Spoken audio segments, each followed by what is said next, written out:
Olá, sejam muito bem-vindos mais uma vez à Casa de São Francisco de Assis, essa casa que tanto nos acolhe, nos abraça, seja através das redes sociais, através dos vídeos ou presencialmente, quando a gente mais precisa, nós temos esse lar para nos acolher. O meu nome é Tayane, eu já estive aqui algumas vezes conversando com vocês. Estou aqui mais uma vez para estudarmos juntos sobre essa doutrina que tanto nos conforta, que é o Espiritismo. E ao longo da humanidade, a ciência vem entendendo, vem aceitando todas as revelações, todas as verdades que o Espiritismo vem trazendo. Porque nós bem sabemos que é uma fé raciocinada, como nós costumamos dizer. Não é uma fé imposta. Nós estudamos, nós procuramos saber, através das obras do codificador Allan Kardec, o porquê, os porquês, as respostas que nós buscamos, as respostas existenciais. E por isso a ciência vem mudando o paradigma dela em relação a todas essas verdades, a todas essas respostas. Eu trouxe uma passagem aqui de um livro que se chama O Espiritismo segundo o Evangelho, não é o Evangelho segundo o Espiritismo, uma das obras. É isso mesmo, Espiritismo segundo o Evangelho, de Zoé Marie Saraiva Paim, que fala, é uma interpretação do nosso Evangelho e fala o seguinte aqui, ó. A ciência atualmente está mudando o seu paradigma reducionista e fragmentário do conhecimento da realidade para uma visão holística, integral, que possibilitará juntar os pedacinhos do conhecimento em um único espelho que refletirá toda a verdade. Contudo, isso não quer dizer que a doutrina espírita, fazendo a síntese entre filosofia, ciência e religião, seja a dona da verdade. Podemos dizer que já temos um espelho inteiro, mas só enxergamos uma pequena parte deste espelho porque nos falta ainda olhos de ver, como dizia Jesus, olhos de ver mais longe. Mas o que já vislumbramos tem sido para nós de grande valia, para entendermos melhor nossa realidade, para obtermos as respostas às indagações existenciais. Quem somos? De onde viemos? Para onde vamos? O que estamos fazendo aqui na Terra? E porque as respostas nos esclarecem, elas também nos confortam e nos dão ânimo para prosseguir em nossa jornada. Daí a responsabilidade de quem tem esta pequena visão do todo, divulgá-la para que esta luzinha clareie o caminho dos irmãos que conosco palmilham a mesma estrada. Jesus nos recomendou: brilhe a vossa luz. Tudo isso, então, meus irmãos, está relacionado ao capítulo 24 do Evangelho segundo o Espiritismo, que traz como título: Não coloqueis a candeia sob o alqueire. E mais precisamente nós estamos falando sobre a vida atual e a vida futura.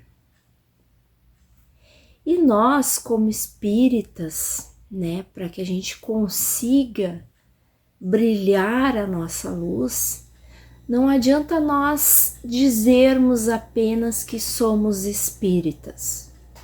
Hoje as pesquisas, o censo já apresenta um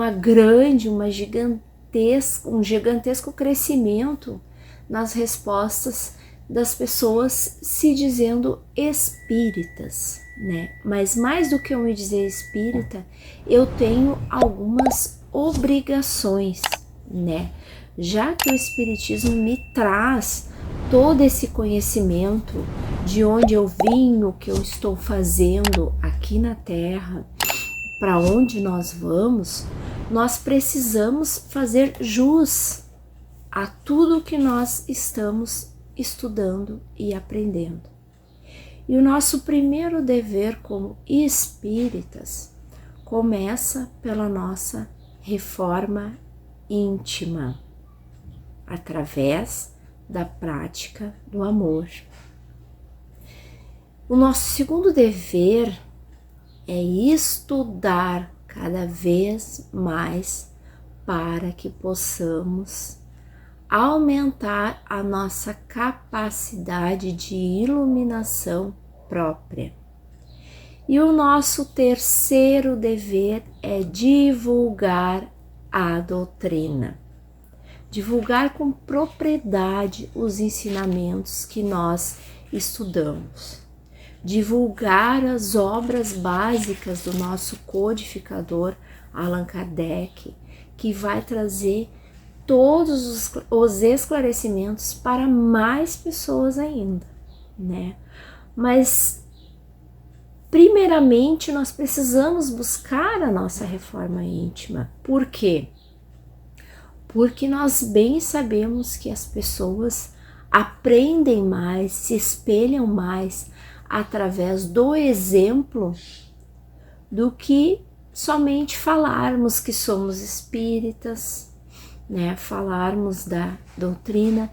Se nós formos exemplos, nós estaremos vivendo a doutrina e estaremos mostrando para as pessoas que podemos seguir fielmente e buscar essa realização espiritual.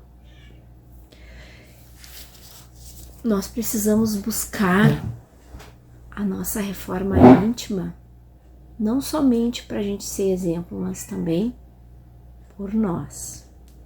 E aí fica aqui alguns questionamentos para nós pensarmos, né? Quando a gente deitar lá no nosso travesseiro, todos nós pensarmos, ou quem sabe quando a gente acorda de manhã, faz a nossa oração, né? Hoje em dia a vida é muito corrida, mas a gente tem que tirar um momentozinho do nosso dia, da nossa vida, para refletir, né? Para buscar essa reforma íntima. E aí fica aqui algumas indagações para a gente colocar nesse nosso momento particular. Quem eu sou? Quem eu sou? Eu, Tayane. O que me desestabiliza? O que me tira do eixo? Né? O que eu consigo identificar que eu preciso melhorar? Né? Nós temos a consciência do que é certo e o que é errado. O que eu consigo identificar que é errado? Né? Quem sabe o que eu faço que me prejudica ou prejudica outras pessoas? Quando eu saio do meu equilíbrio, o que eu faço para voltar para o meu eixo? O que eu faço para voltar para o meu equilíbrio? Tudo isso é autoconhecimento, tudo isso é reforma íntima. Será que eu consigo identificar o que eu consigo melhorar nessa jornada, nessa encarnação? Quais são as vicissitudes que eu preciso vencer? Será que eu já faço essa análise de mim mesmo? Ou não, eu sou assim mesmo, não vou mudar, quem quiser gostar de mim que goste do jeito que eu sou. Será que é por aí o caminho? Se eu posso encontrar um equilíbrio, eu posso viver muito mais em paz, eu posso saber os meus limites, eu posso ajudar as pessoas através do amor, da paciência, da caridade, eu posso ser exemplo, eu posso transformar um ambiente, um local de trabalho, uma casa, quando eu chego com a minha iluminação, com o meu conhecimento, com a minha paz.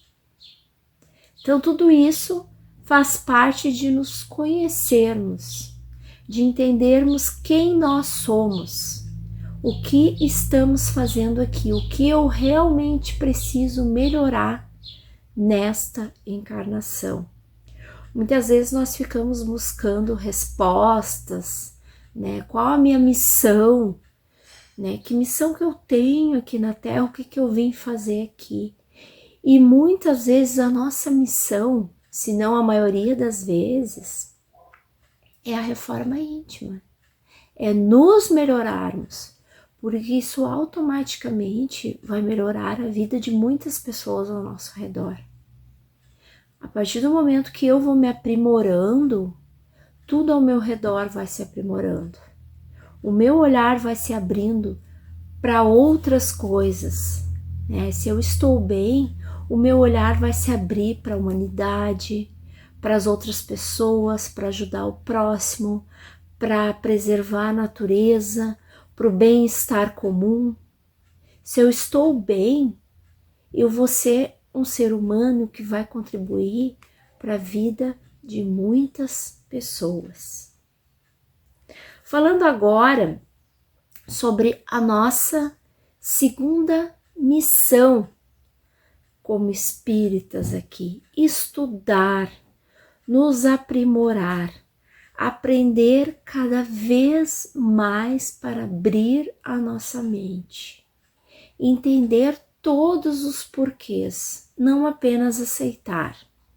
Se eu tenho uma dúvida em relação ao espiritismo, hoje nós temos uma literatura vasta, nós temos a possibilidade de estar sempre estudando, temos a possibilidade de aprender com a espiritualidade, com os mentores, com os guias que fazem o papel de nortear os escritores para fazerem, para produzirem os livros da doutrina que vão nos esclarecendo os processos encarnatórios, tudo o que acontece na nossa vida futura, né? As grandes verdades de que aqui é apenas uma passagem, que a nossa verdadeira vida é espiritual.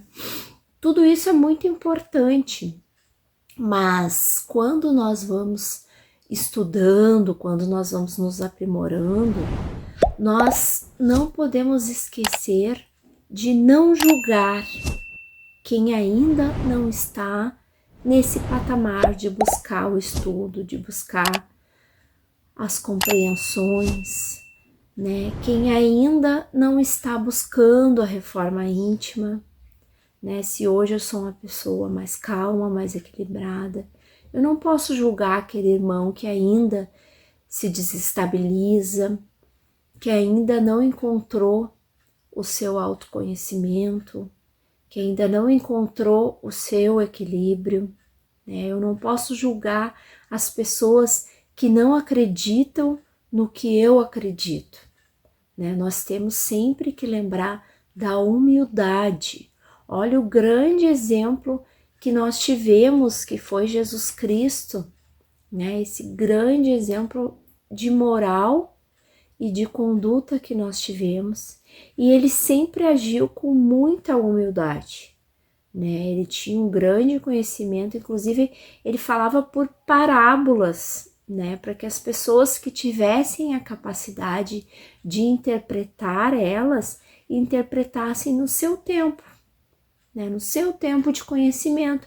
Inclusive as parábolas são atemporais, elas são interpretadas até hoje pelos diferentes indivíduos nos diferentes graus de conhecimento. Cada um que lê uma parábola, tem a sua interpretação pessoal diante da sua bagagem de conhecimento e da sua bagagem de vida. Então a gente tem que sim cumprir, né, esse dever de se aprimorar, de estudar, mas sempre mantendo a humildade, sempre passando aquilo que a gente acha que deve passar para as pessoas, mas sempre se colocando no lugar dos outros, sempre entendendo o lugar das outras pessoas que podem não estar no mesmo patamar de conhecimento que nós, ou para mais ou para menos, né? E mais ainda, quando nós estudamos, nós devemos aplicar esses conhecimentos na nossa vida, né? De nada adianta nós estudarmos, nós sabermos toda a parte filosófica, todas as respostas e não aplicarmos o maior de todos os conhecimentos, que é a caridade, né? A caridade no dia a dia, né? A maior de todas as caridades é a paciência, já dizia Jesus, né? Então a gente tem que aplicar esses conhecimentos, a gente tem que ser exemplo, a gente tem que dar exemplo para as pessoas, né? E então a gente pode passar a divulgar a doutrina. A partir do momento que nós formos exemplo, nós podemos fazer o nosso dever de divulgar a doutrina e através do nosso exemplo nós já estaremos divulgando a doutrina.